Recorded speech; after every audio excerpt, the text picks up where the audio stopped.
Hello, sports fan. This is Steven here for Sports Choice Plus. I'm bringing you a very special breakdown.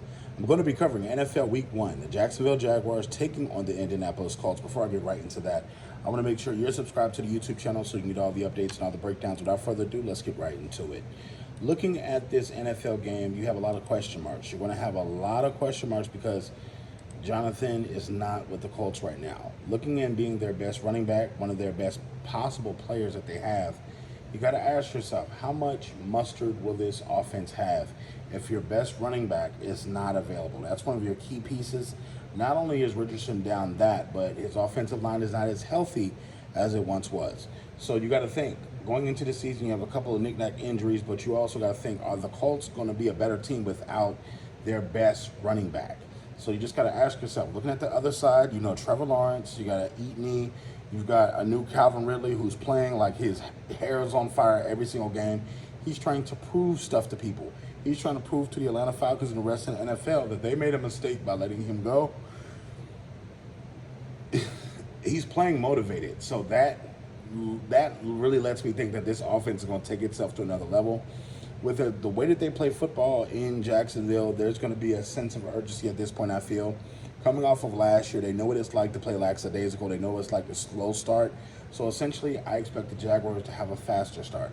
I expect their tempo to be better. I expect their play calling to be better. And I expect that Peterson is going to be on it as far as getting those play calls in and making sure that they got the best calls. Now, when it comes down to it, the defense for the Jaguars has to smell blood in the water and say, we're going to make them throw the ball. With no elite running back in the game, this is up to Jacksonville to force him to throw the ball. If you want to get turnovers, if you want to do all these things, put a young quarterback under pressure, under fire, make him make mistakes, make him see things that are not there. Speed up his progression to where he hears the footsteps, hit him a little bit, get him on the ground, get him dirty. That's the blueprint for this, because the Colts offense is not as appealing without their best running back. So I think Jacksonville has all the weapons on offense. They have more than enough weapons on defense. Linebacker play is underrated and undervalued in Jacksonville. We don't talk about the other Josh Allen, the Josh Allen that came from the University of Kentucky. We don't talk about him a lot, but he is a versatile linebacker who not only can bend the corner and get to the quarterback. They don't ask him to do that as often, but he can play in coverage as well.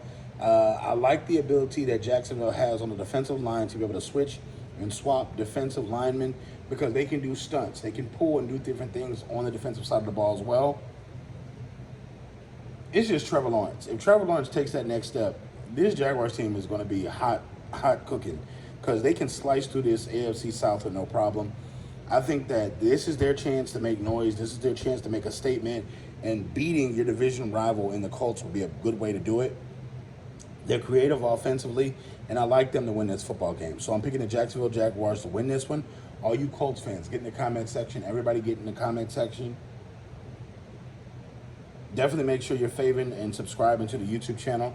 And check out the rest of the content that we have in the vault. And we'll see you in the very next video.